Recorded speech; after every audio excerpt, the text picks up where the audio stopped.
Wale mashehe wanaosema kwamba tunatakiwa tuwe wamoja tusisemane, tafadhali waache kufanya hivyo.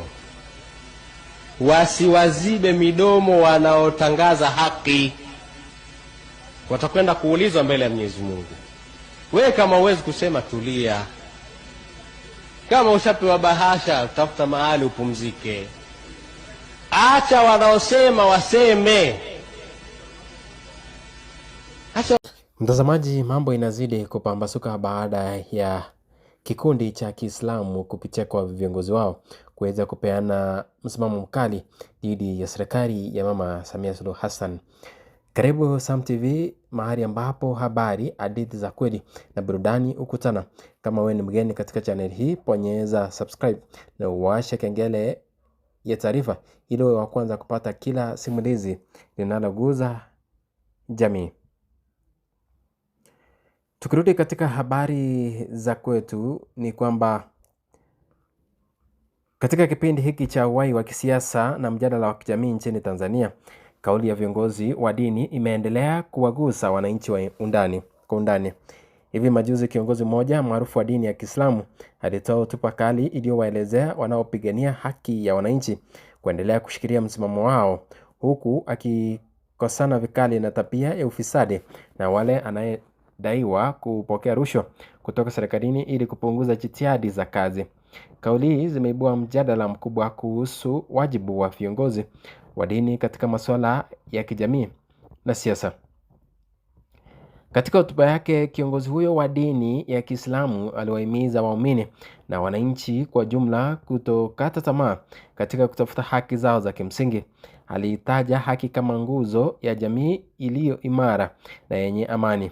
Kauli hizi zinaendana na mafundisho ya dini ambayo yanasisitiza uadilifu, haki na usimamizi mwema wa rasilimali. Aidha, sisi kwanza tunasikitika sana kwa sababu rais ametoa rambirambi juu ya watu waliouawa. Rambirambi ni jambo zuri sana, na ile rambirambi ni kwamba inawahusu wale waliofiwa, si ndio? Lakini katika tukio lile lina pande mbili. Tukio lile kuna waliouawa na kuna walioua. Rais ametoa tamko linalohusu wale waliouawa, amewapa rambirambi. Hajatoa tamko linalohusu wale walioua. Rais hajawalani watu waliofanya yale mauaji. Yeye ametoa rambirambi kiasi kwamba hapana statement ya kukemea, ya kulani yale mauaji. Yaani hakuna message nzito ya rais ambayo imekwenda kwa wale walifanya mauaji, hakuna. Maoni haya yake ni mbadala na yale ya kiongozi ambaye alikuwa amezungumza dhidi ya wale ambao wanazidi kuongelelea mauaji yaliyotekelezwa. Alikuwa amezungumza kwamba itakuwa ni kosa sana kama Waislamu hataweza kutekeleza mauaji katika Wakristo ambao ni waumini wa Kikatoliki. Ni wajib, ni fardhi. Usipowaua, usipowapiga, wewe una dhambi. Ni dhambi kukosa kuwaua Wakristo. Ni Qur'ani. Na kama tutapelekwa kotini, ahlan wa sahlan. Mimi niko kotini mara 4. Kipelekwa tena mara ya 5. Ndio Qur'ani inavyosema. Na sisi maulama wetu kwa sababu ya kutaka pesa kwa haramu. Kisha kila mtazamaji, tumekuwa tukiona vita ambavyo viliweza kutokea nchini Tanzania baada ya maoni tofauti kuhusiana na swala la mauaji na machafuko yaliyotendeka nchini Tanzania, huku Wakatoliki wakihisi kwamba ni jambo ambalo Mama Samia Suluhu Hassan angeweza kulichukua kimakinifu na kuhakikisha kwamba wale ambao walipoteza maisha yao na familia zilizopoteza wenzao wameweza kupokea haki. Lakini mtazamaji, viongozi wa kidini wa Kikatoliki walionekana wazi wakikiri kwamba itakuwa kosa kwao ama itakuwa dhambi kwao kwa kukosa kuhakikisha kwamba wameweza kutekeleza mauaji kwa waumini wa Kristo. Lakini huyu ambaye pia ni msimamizi ama kiongozi wa dini wa Kiislamu amesimama wazi, na si yeye tu. Kuna baadhi ya viongozi wengine wa Kiislamu ambao wameweza kusimama na kukashifu maneno kama haya ambayo yanaleta joto na kuharibu amani kati ya wananchi kwa jina la kanisa. Aidha, utafiti wa taswira ya kijamii unaonyesha kwamba wakati wa mabadiliko ya kisiasa au matatizo ya kiuchumi, wananchi huangalia viongozi wa dini kwa mwanga wa maadili na mwongozo wa kijamii. Wengine huona dini kama chanzo cha msimamo dhabiti dhidi ya ukosefu wa haki. Hivyo hotuba kama hii inaweza kuwachanua wananchi kutoa sauti zao kwa njia za amani na kushinikisha uwajibikaji. Mtazamaji, imekuwa wazi na imebanika kwamba yule aliyekuwa akizungumza akisema kwamba msimamo wao kama dini ya Kiislamu ni jamaa ambaye inaonekana kwamba alikuwa amepatiwa zake za macho ama alikuwa chawa wa rais. Hayo ni mambo nimeweza kufanya uchambuzi wangu na nikaweza kufanya uamuzi kwamba huyu alikuwa amelipwa. Tumeona pia wale ambao walijiita ni waumini wa Kikatoliki wakimpiga vita Father Kitima, huku wakisema kwamba anafanya kinyume na kile ambacho wanakifunza ama msimamo wa kanisa la Kikatoliki. Lakini tukiangalia ndani zaidi ni kwamba ni wale ambao walikuwa wamelipwa ili kuhakikisha kwamba wanamletea aibu ama wanamchafulia jina kama Badri, na yale ambao walikuwa wanasema kwamba ni waamuzi wa waumini na wale walionekana kuwa zaidi ya 100 ni watu walikuwa wamenunuliwa tu mkate. Ni njaa tu ilikuwa inafanya wanapiga kelele. Tumeweza kufanya uchambuzi na utafiti wetu na udadisi kwa ndani, na tukaweza kuhakikisha kwamba ama kupata ripoti kwamba viongozi wa kidini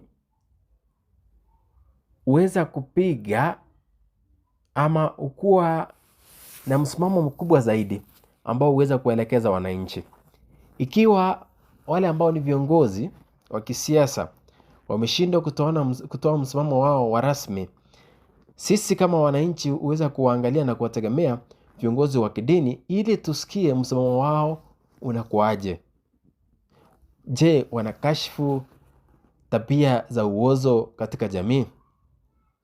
Ikiwa wafanyi hivyo, basi ndiposa tunaketi chini, tunaona kwamba hapa kuna shida ambayo sasa kwenye mefikia inahitaji maombi. Lakini ikiwa wenye dini wamesimama wazi na kukiri kwamba hili jambo ama swala la kupigania haki ni haki ya mwananchi wa kawaida, azidi kupigania haki yao, basi sisi kama wananchi hatuna budi bali ni kusimama imara, kwa sababu tuna uongozo wa wale ambao ni viongozi wa kanisa. Katika sehemu ya hotuba hiyo, kiongozi wa dini alikosoa tabia ya ufisadi na kupokea rushwa, akisema kwamba jamii inapaswa kukataa na kupinga utamaduni huu ambao unaathiri ustawi wa wananchi na maendeleo ya kitaifa kwa ujumla. Alisisitiza kwamba rushwa inafunja nidhamu ya kijamii na kusababisha udhaifu wa huduma za jamii. Jambo ambalo limenisikitisha mtazamaji, nilipokuwa nikiangalia story hii, ni kwamba kuna viongozi ambao ni wa kidini ambao wananchi wanaaminia kwamba hawa ni watakatifu, lakini bado wananunuliwa na rais na kuwa chawa wa rais. Badala ya kupigania haki ya mnyonge, wanarudi pande mwingine, wanaanza kuitetea serikali, jambo ambalo ni kosa. Ni hoja muhimu, kwani matokeo ya rushwa ni kuharibu uhusiano kati ya serikali na mwananchi wa kawaida. Rushwa ina maana kwamba rasilimali ambazo zinapaswa kutumika kuboresha maisha ya wananchi zinaishia mikononi mwa wachache, hali inayochochea kutokuwa na imani kwa taasisi za umma.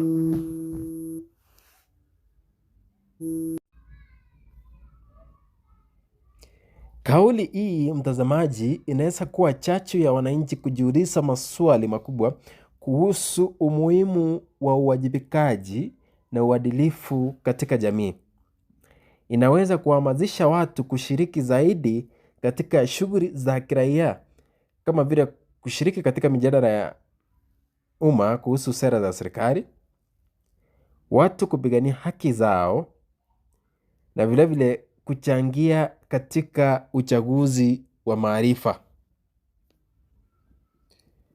Yule hajajiunga nasi, asante, jiunge nasi, na hiki kitakuwa ni mwanzo na uendelezo wa wananchi kupigania haki dhidi ya serikali yenye maovu ya Mama Samia Suluhu Hassan. Asante kwa kujiunga nasi. Hii ni Sam TV News.